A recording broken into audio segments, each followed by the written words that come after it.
Assalamualaikum warahmatullahi wabarakatuh. Perkenalkan, nama saya Satriani, NIM R1B11904 dari kelas B. Di sini, saya akan menjelaskan materi tentang part of speech, yang dimana part of speech ini terdiri dari noun, pronoun, verb, adjective, adverb, and preposition. Yang pertama, noun. Noun, it is a word used to name a person, animal, place, thing, or an abstract idea. Atau noun adalah komponen part of speech yang berfungsi untuk menyebut benda, baik itu benda fisik maupun benda abstrak. Contoh, Diana is beautiful girl. Tipe dari nouns. Yang pertama, common noun and proper noun. Common noun used to name people, place, or thing in general. Common artinya umum. Setiap kata yang sifatnya masih umum disebut common noun. Example, deer, city, animal, house, and food. Contoh kalimat, he bought chairs and tables. Yang kedua, proper noun. Used to name a specific or individual person, place, or thing. Example, John, London, Pluto, and friends. Contoh kalimat, Anna is my sister. Anna adalah saudara perempuan saya. Yang tipe kedua, countable and uncountable. Countable have a singular and plural form and can be used with a number. Example, cat, dogs, house, and bike. Atau countable noun adalah benda yang diketahui jumlahnya sehingga bisa dinyatakan dengan satuan konkret. Contoh, I have a book. Saya memiliki sebuah buku. Yang kedua, uncountable. Cannot be counted. They often refer to substance, liquids, and abstract ideas. Example, milk, air, and happiness. Atau uncountable noun adalah noun yang diketahui jumlahnya, noun yang sulit diketahui jumlahnya karena terlalu banyak. Contoh, my cat drink milk every day. Part of speech yang kedua adalah pronoun. Pronoun, a word which is used in the place of a noun. Yang pertama, subject pronoun, yaitu pronoun yang bertugas sebagai pelaku dalam sebuah kalimat.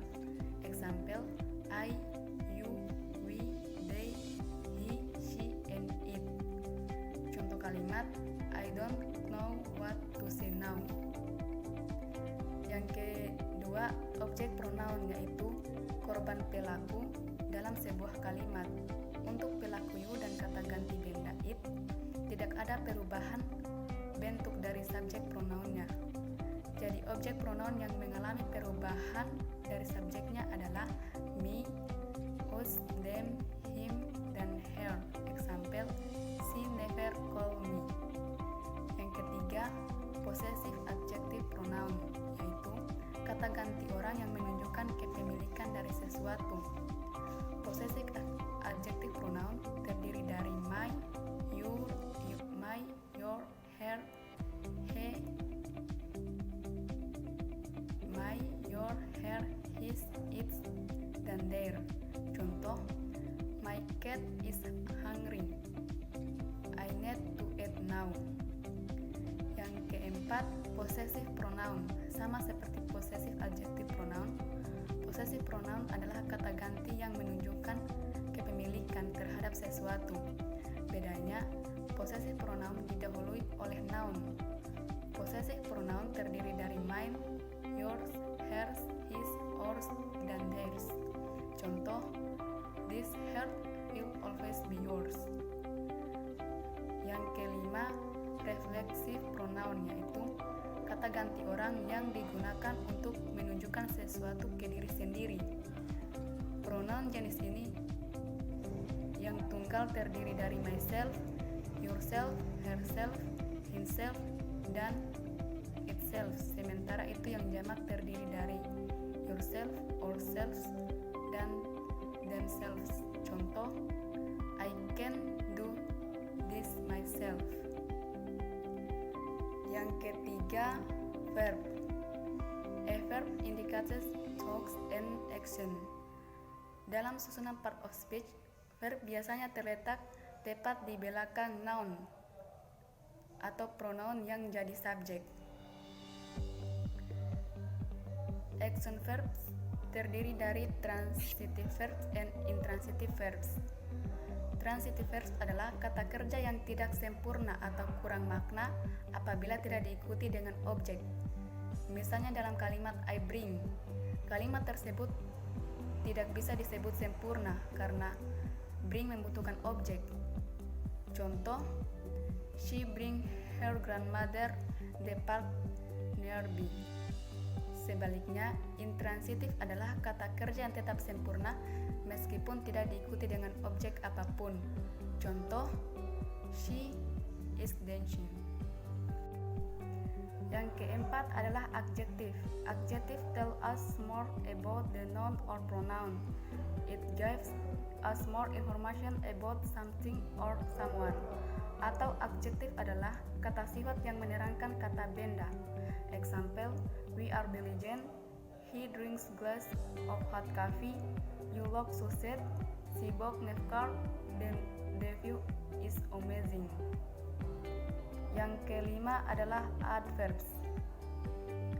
An adverb tells us more about the action of the noun, not the noun itself. It can to the verb, adjective, or another adverb. Example, I will come to you tomorrow.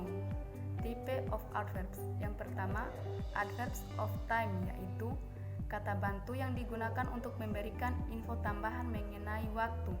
Misalnya, now, yesterday, early, late, soon, dan semacamnya. Contoh, they said they will come early in the morning. Yang kedua, adverb of place, yaitu kata bantu yang memberikan tambahan info tentang suatu lokasi, letak atau tempat. Misalnya, down, here, there, somewhere, somewhere, home, dan semacamnya. Contoh, she is now traveling somewhere in Bali. Yang ketiga, adverb of degree. Lebih ditujukan untuk memberikan informasi tentang derajat intensitas sebuah kondisi. Skala untuk adverb of degree adalah almost, just, enough, quite, very, and extremely. Contoh, the boy looks very beautiful, his face is almost like a girl. Yang keempat, adverbs of manner, yaitu kata bantu untuk memberikan tambahan informasi tentang kondisi atau bagaimana sebuah peristiwa terjadi. Contoh, I always try to speak softly, but she is still angry. Yang keenam adalah preposition. A word placed before noun or a pronoun denotes the relation of the person or thing referring by it as with something else. Example, yang pertama, I put my money into the glass. Saya memasukkan uang saya ke dalam gelas.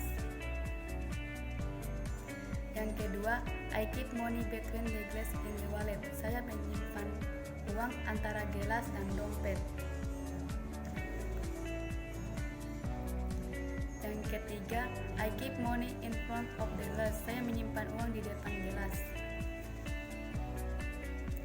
Yang keempat, I keep money in back of the glass. Saya menyimpan uang di belakang gelas. Yang kelima, I put my key on the mirror. Saya meletakkan kunci saya di cermin.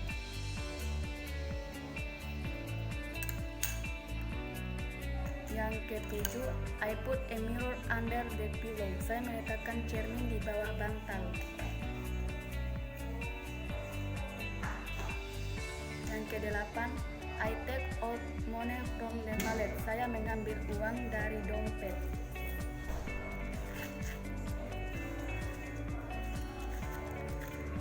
Yang kesembilan, I raise up my hands. Saya mengangkat tangan saya. Yang ke-10, my coast around Perdos. Pos saya di sekitar Perdos. Sekian materi yang dapat saya jelaskan, lebih dan kurangnya mohon dimaafkan.